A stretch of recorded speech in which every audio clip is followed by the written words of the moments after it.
Hi, everybody. Welcome to the Virtual Foundry Podcast. This is Volume 2, Episode 16. Today is Friday, December 3rd, 2021. The time is 10:33 a.m. here in Central Time, USA. The temperature is a cool 36 degrees Fahrenheit. That's a whole 2 degrees for you Celsius users. So we're barreling right into winter as we go here. Today, we're going to be talking about Mr. Highball and his 3D printing adventures. And with me, as always, is Brad Woods, our founder, inventor, and all-around science guy. Say hello, Brad. Hello, everyone. Now, with us also is Mr. Highball himself. Say hello, Mr. Highball. Hey, everybody. How you doing? So, Mr. Highball, before we begin, tell us where you are and what the temperature is. I am in South Carolina, United States, also a Fahrenheit user, and according to my computer, it is a pretty nice 53F. Wow, that does sound really nice. That's a nice fall day. Yeah, well, it's also supposed to get almost close to 80 in the next day or so. So that'll change. It just keeps going up. Oh my gosh, that is the opposite of fall. Yeah. Not a nice fall day. Okay, well, let's get to it. Tell us about yourself. How did you get into 3D printing? Well, I've always liked to tinker around with things, and I think a 3D printer was just that perfect little tool that could print literally anything. And one of the first things that I thought about doing with it was for D&D minis. I'm also a big nerd, and I'd watch some different YouTube channels on what you could do with that, print minis and the tile sets and everything like that. And then the more businessy side of me thought that this, it could be used for crafts or like an Etsy shop. And well, I've never opened one of those or anything personally. My wife has recently been kind of doing that, and I've been helping along with that. So it's it was just a really fun thing to tinker, and I just found myself loving it, even when there are problems. Some problems less than others, but that's what you have to deal with a printer. Yeah, very true. 3D printing is a great way to start a business. We know Brad did it, also started a business around 3D printing. Right. And startup was the most challenging part, I think. And I didn't have anyone ask questions either. So I think it took me like nearly 2 weeks to get my first print out of the printer. So it took some serious diligence. Yeah, my first one was not good. Right. So, Mr. Highball, then what sparked your interest in printing metal, ceramic, and glass, and going through that whole debind and sintering process on the end? Yeah, that was something I'd kind of been following you guys probably since around the beginning. I don't know exactly when you kind of started things up and selling everything. I know the patent process was long, but probably several years back I kind of started following, but there was really nothing on the internet about like your filament. There might have been two reviewers who kind of put some things out, I think, when you were using the black powder mixture. Yeah. But I'd always followed people kind of like Big Stack D and my Ford Boy, who were more into casting and doing lost PLA. So and then I worked in aerospace for a little bit, and what kind of got me interested in was the cost is much better than any other competitor. Because I think the only thing that's the next step is like $250,000 or something like that. Yep. And spite's a big motivator for me. So I thought that if I can do this for under a couple $1,000s, I'm going to, and I have. And thanks for making such a great filament. Thank you. Yeah, that's awesome. I know Brad is really proud of that space that we fill under $200,000, which is a pretty big space. Yep. Mr. Highball, I have a few favorites questions for you. What has been your favorite project to work on? Well, so my favorite, probably just the first one. And just to preface, like kind of how, no, I liked them all, some a little less than others, but I really like the first one because it was just, I had so much enthusiasm with like just getting the filament, getting the kiln process with COVID. Sorry if you guys hear a train. I live next to a train station. If the real thing that like got me interested in it was like just opening the box, getting my kiln together. Everything kind of came together at around the same time. And back with COVID, the delays in the kiln productions, mine was a made to order kiln. And I think I had ordered back in last November or October. And, just getting it 3 to 4 months or 5 months later was the turnaround time. And so when I got that and I had the filament sitting together and I was just like, I'm going to go head on into it.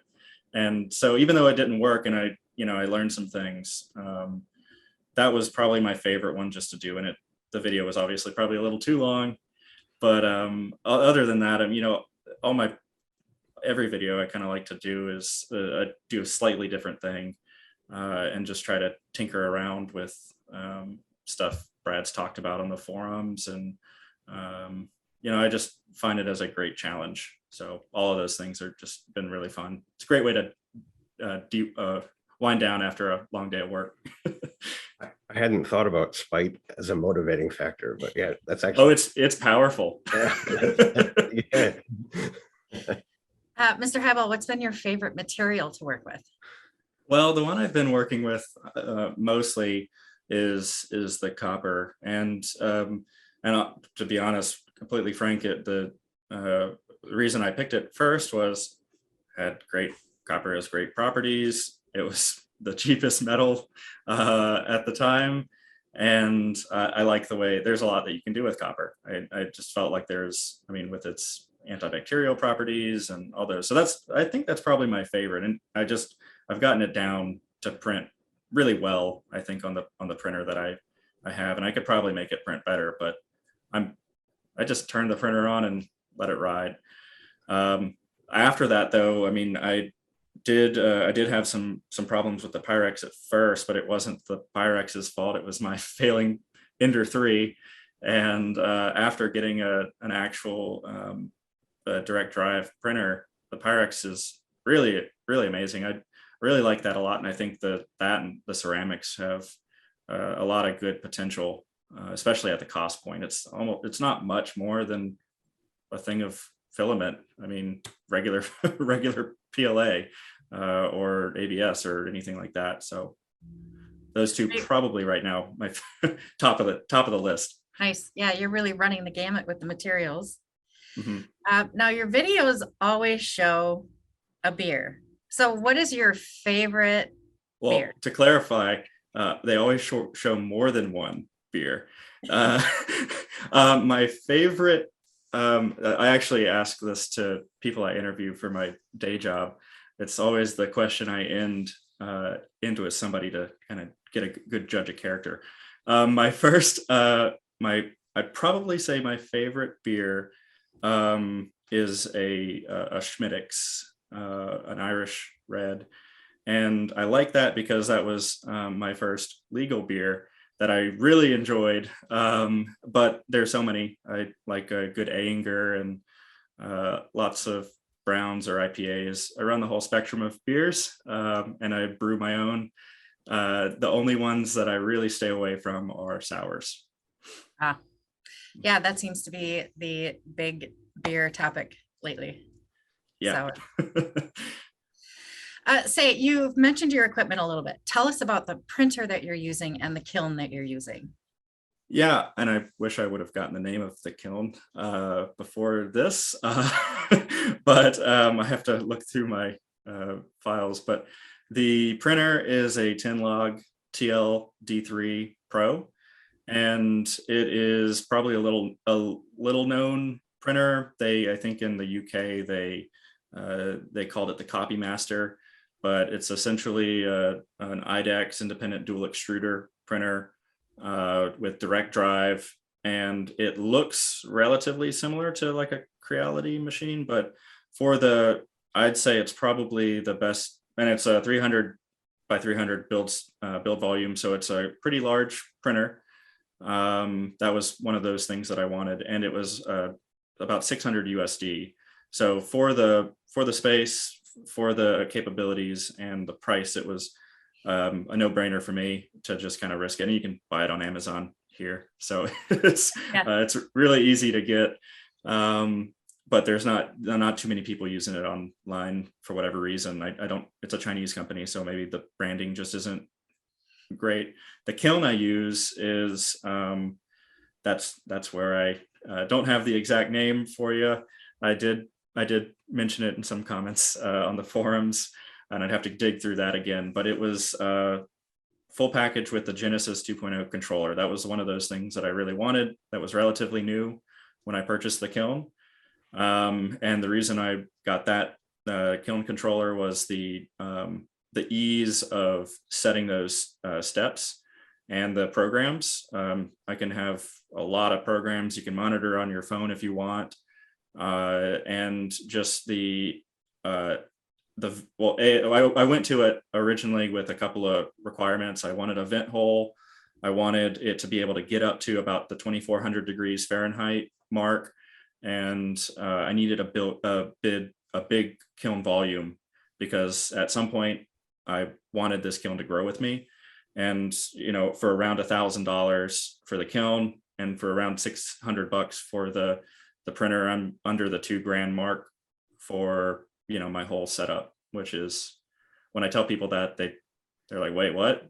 First, they act surprised that you can print metal. And then second, they act incredibly surprised that that's all I spent to get it running. Right. And this has been kind of a marketing challenge for us, is our price is low enough that some people find it implausible that it could work well.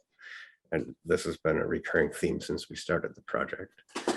But as you mentioned, I'm confident in saying that we're literally the only sub $200,000 option if you're going to print hard materials like metal, glass, and ceramic. I'm confident in saying that too, because I've looked and I've worked in the industry, and I know, 250,000 is on the low end.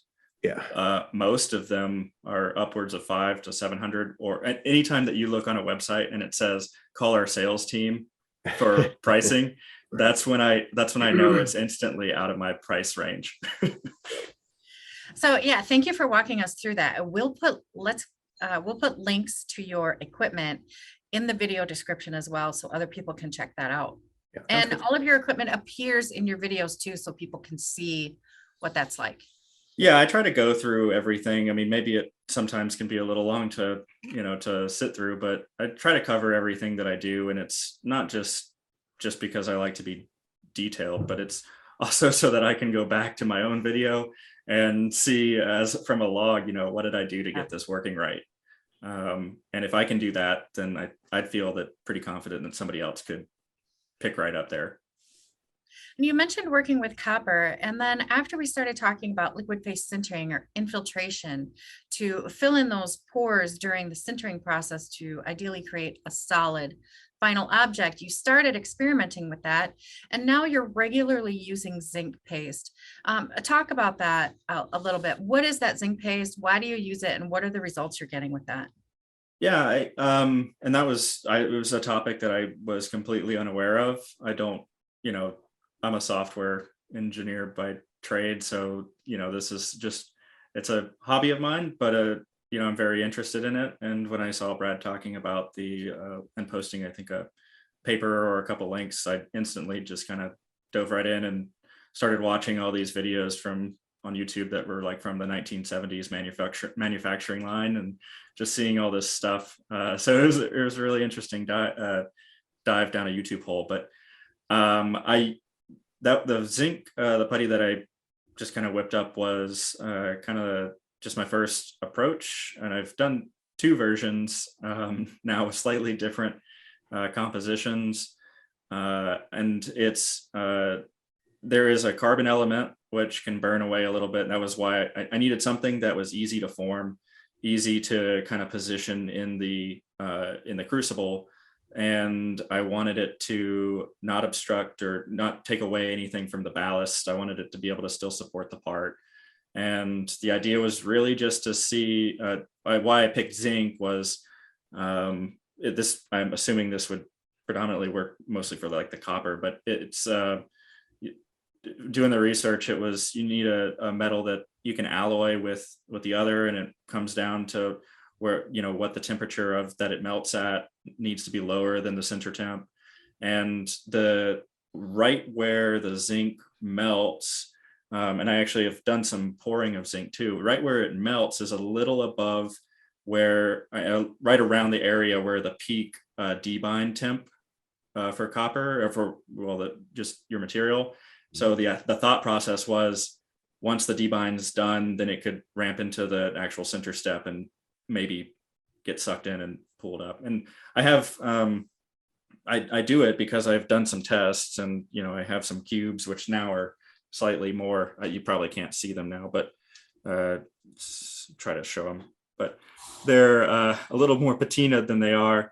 And if you couldn't tell, I did have a video on it, but there's some warping, and this is probably the best example where you can clearly see that the zinc actually did suck into the, you know, right in here. So I probably added a little too much, but the baseline cube, these 35-gram cubes were, you know, the base shrinkage for the copper was about 88% by weight, and it did shrink by size too. But I was able, with the cube test, was able to get actually above 100% by weight. So it grew. I mean, it grew. So, and there were some tests that were around 95 or so. So it seems to work. And I just imagine it'll take some more trial and error to kind of get it to work a little better or more reliable, I'd say. Just an FYI on the piece that you showed that was distorted, what's likely happening is when the zinc alloys with the copper, it becomes brass.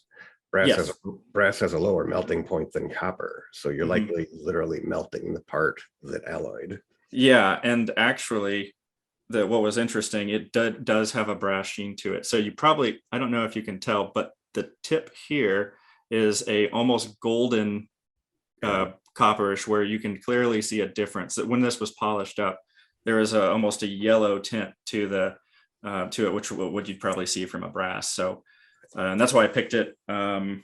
So I've stuck with it, and it's cheap. Yeah. Zinc's cheap, yeah. And it was something I could drink a beer to and whip up. Right. Nice. Hey, one more thing. Do you mind talking about what you used as a binder in your putty or paste? Oh yeah, and I have the formula somewhere in a screenshot. But honestly, it's just household stuff. Everything I try to do, I want to make sure that it's something that anyone else could probably do. The zinc powder was the most exotic material in it, but I used a flour base, and it's almost, the original idea was like, I wanted something that could be formed and you know, move around, and I thought of Play-Doh, and back to the old you know, elementary school days where you'd whip up Play-Doh with some flour and some salt and, you know, oil. I tweaked the formula a little bit. In the latest one, I put a little bit of isopropyl instead of water. And that was kind of it seems to hold up a little better, and it wasn't as sticky, wasn't as tacky, which also burns. So anything that I introduced, I wanted it to be able to burn too, to maybe help with the oxygen scavenging. Excellent. Mr. Highball, what's next on your project list? I have a few things. Well, I want to try to get the aluminum to work. That's a challenge. Yep. I failed a lot, but that just, again, there's that spite motivating, going to get that to work. And I had some good suggestions on posting on some Reddit, how to break the sapphire, and how to actually, you know, try any way that we can, any way that I could do at home to reduce that oxidation effect, including maybe like adding a flux, an aluminum flux putty, on top. There's a paper on that that had some positive signs, but also really trying to maybe order some more Pyrex. I really like that stuff. The last one I did, it looks pretty grisly right now because I put it through the ringer, but this little mask, it sure took a beating. But when it first came out, it looked really good. And I was trying to get glazing to work, and Brad, you gave some good suggestions on that. Right. Ordered some powder. Right. We'll likely add some powders at some point to our store that are compatible with the other glasses that we have out there, so you can mix, match, color, augment. I got some powders coming in, so that's Amazon. I have a lot of Amazon packages coming. Oh, yeah. And I'm also interested in the silicon carbide that you just recently put out, that ceramic, and I don't know what I do with that, but I read that it can be used in like armors and stuff. So I don't know, maybe there's something, maybe I'll take it out to a range. I don't know. It's an interesting concept. Yeah. So we've talked a lot about your videos. Where can people find you? YouTube. It's Mr. Highball, just those two words. And somebody snagged my username with Mr. So you have to actually spell out Mr. Mister, which looks weird and I don't really like it. But I also just tried to take Highball, but it's too common. So just on YouTube. And I put out some of the videos are a little long. So I try to mix it up with some shorts to just give a little preview for people that want to just see what the end result looks like too. All right. Thank you. We'll put a link to your YouTube channel in the description of this video as well, so people can easily find you. Now, I have one more very important question for you before we wrap up today. Shoot. What kind of music do planets like?